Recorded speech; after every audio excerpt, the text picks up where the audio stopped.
Bienvenue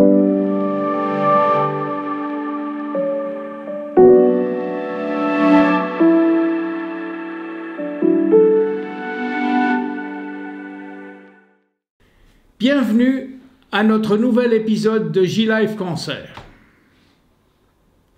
Les acteurs de ce drame. Dans l'épisode précédent, nous avons vu que d'une façon générale, la maladie était liée à un déséquilibre de notre homéostasie.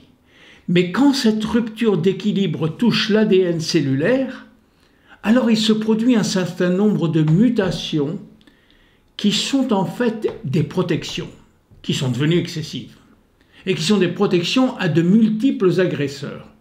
La cellule devient incontrôlable et c'est le cancer. Dans ce drame qu'est le cancer, il n'y a pas que la cellule qui soit impliquée. D'autres acteurs sont aussi en première ligne, comme le système immunitaire et indirectement notre système digestif, ainsi que les bactéries qui y habitent. Regardons de près notre système immunitaire. Le fleuron de notre armée, de notre système immunitaire, ce sont les cellules tueuses naturelles, les NK, pour Natural Killer en anglais. Ce sont des globules blancs, en particulier des lymphocytes, qui patrouillent continuellement dans l'organisme à la recherche de bactéries, de virus ou de nouvelles cellules cancéreuses. Mais contrairement à d'autres lymphocytes, elles n'ont pas besoin d'être en présence d'un antigène connu pour être mobilisées. Dès qu'elles décèlent un ennemi, elles s'agglutinent autour de lui en cherchant le contact. Dès qu'elles ont le contact, elles pointent leurs armes et libèrent deux poisons, la perforine et les granzymes. La perforine perfore la membrane, par où les granzymes s'engouffrent et vont immédiatement réactiver le programme de suicide cellulaire. Le noyau se brise, entraînant l'implosion de toute l'architecture. Les restes de la cellule sont digérés par les macrophages qui sont en fait notre équipe de nettoyeurs. Vite fait, bien fait, une arme létale d'une précision redoutable. Ça, c'est ce qui se passe la plupart du temps. Mais parfois, les cellules tumorales acquièrent la capacité de se fondre dans le tissu environnant et de tromper le système immunitaire en lui faisant croire qu'elle ne représente aucun danger. Ce blocage anormal du suicide cellulaire constitue une étape décisive dans la transformation d'une cellule normale en cellule cancéreuse. Et c'est la protéine P53 qui est chargée d'induire l'apoptose des cellules qui présentent trop d'anomalies ou de stress. Les cellules cancéreuses ont le pouvoir d'inactiver la protéine P53 et deviennent ainsi immortelles. On peut avoir aussi une prédisposition génétique au cancer.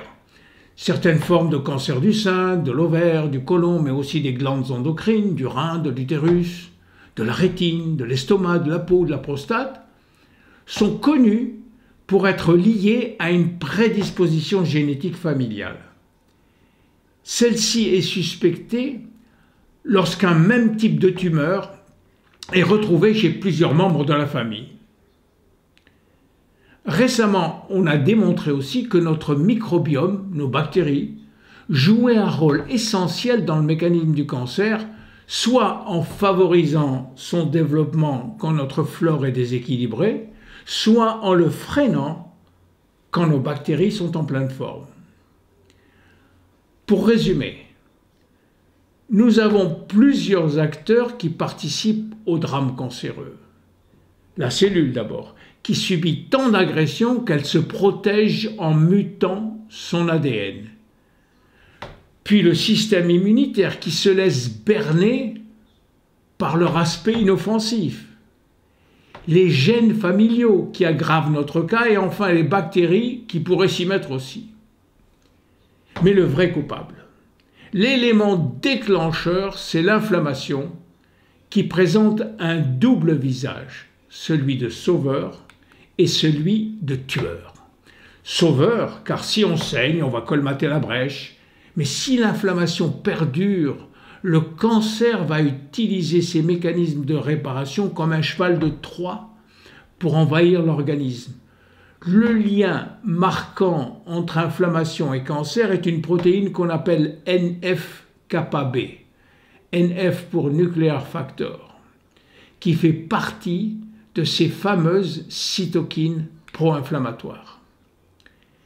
Les cellules cancéreuses doivent produire de l'inflammation pour soutenir leur croissance et elles vont fabriquer en abondance ces facteurs pro-inflammatoires qui agissent comme des engrais chimiques et favorisent la multiplication anarchique des cellules cancéreuses. C'est l'excès de ces substances qui bloque le suicide cellulaire. Cette surproduction de substances inflammatoires va neutraliser les lymphocytes NK qui n'essayent même plus de lutter contre la tumeur qui va grossir en toute liberté. Plus la tumeur grossit, plus elle provoque de l'inflammation et plus elle alimente sa croissance. Voilà, nous avons maintenant une bonne perception de la façon dont un cancer se forme et progresse. Ce qu'il faut retenir, c'est qu'un cancer, sauf rares exceptions, met du temps à se former. C'est l'accumulation d'incidents qui, isolés, n'auraient pas de conséquences, qui va entraîner la cascade inflammatoire. Nous aborderons dans le prochain épisode les différentes alternatives qui nous sont proposées pour stopper, enrayer, détruire ou atténuer le cancer. À bientôt dans notre prochain épisode.